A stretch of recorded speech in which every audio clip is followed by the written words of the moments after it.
আজকে ছিল শনিবার। আজকে আমরা যাচ্ছি দীঘা। বেশ অনেক দিন পর আবার আমরা বাইক নিয়ে দীঘা যাব। আমরা আমাদের পুরানো বাইকটাকে দীঘাতে রেখে দিয়ে আসছি।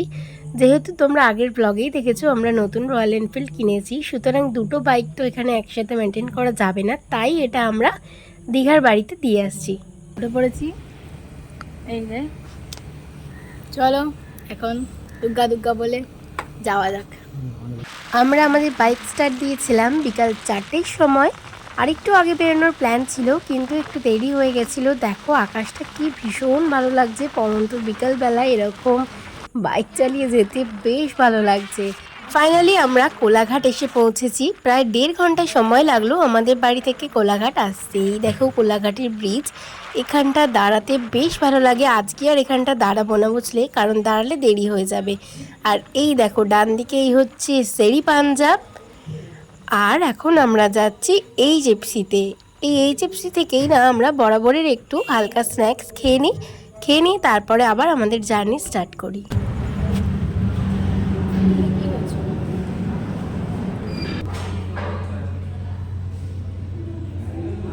তো এখন আমরা এইচএফসিতে এসে বসে আছি, খাবার অর্ডার দিয়ে দিয়েছি। খাবার এসে গেলে খেয়ে নিয়ে তাড়াতাড়ি বেরিয়ে যাবো। এখন আমরা কোলাঘাটে ঢুকেছি 5:30টার সময়, জার্নি স্টার্ট করেছিলাম তো 4টের সময়। মোটামুটি 1.5 ঘন্টার মধ্যে আমরা কোলাঘাট পৌঁছে গেছি। এবার দেখা যাক যতটা তাড়াতাড়ি পৌঁছে যায় ততটাই ভালো হয়। ভেবেছিলাম সন্ধ্যের আগে ঢুকে গেলে ভালো হতো, কিন্তু সন্ধ্যের আগে তো পৌঁছাতে পারবো না।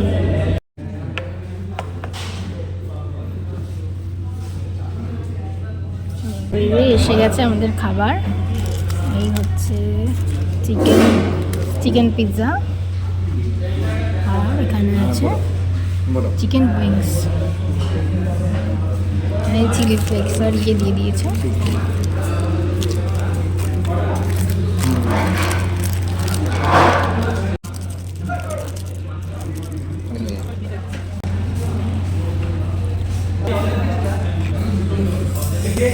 ও চিজে ভর্তি।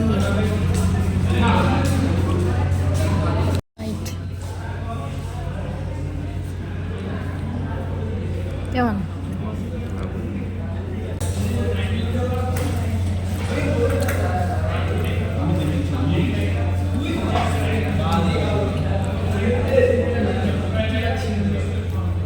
ভালোই খেতে। আগেরবারে আমাদের এক্সপিরিয়েন্সটা বাজে হয়েছিল, বাট এবারে ভালো।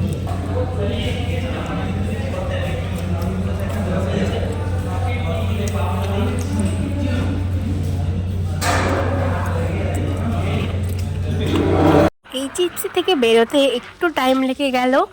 এখন আমরা আবার গাড়ি স্টার্ট দিয়ে দিয়েছি।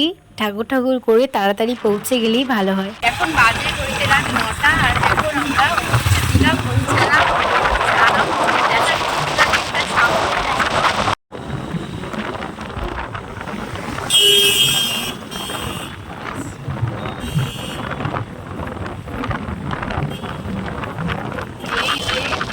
ক্রস করলাম আমরা।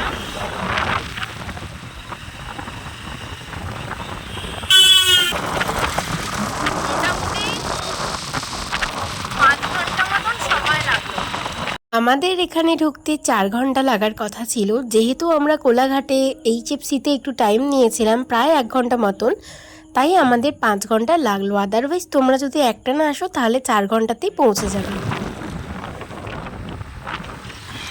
দেখো আমরা এখন কোথায় এসেছি বুঝতে পারছো কি অন্ধকারে? এই যে এটা সি বিচ। এখানটা না একদমই লাইট কম, তো এই দেখো তোমরা এই জায়গাটা দেখলে আশা করি বুঝতে পারবে। এই যে ঢেউগুলো আসছে দেখো, একদম সাদা সাদা হালকা হালকা বোঝা যাচ্ছে।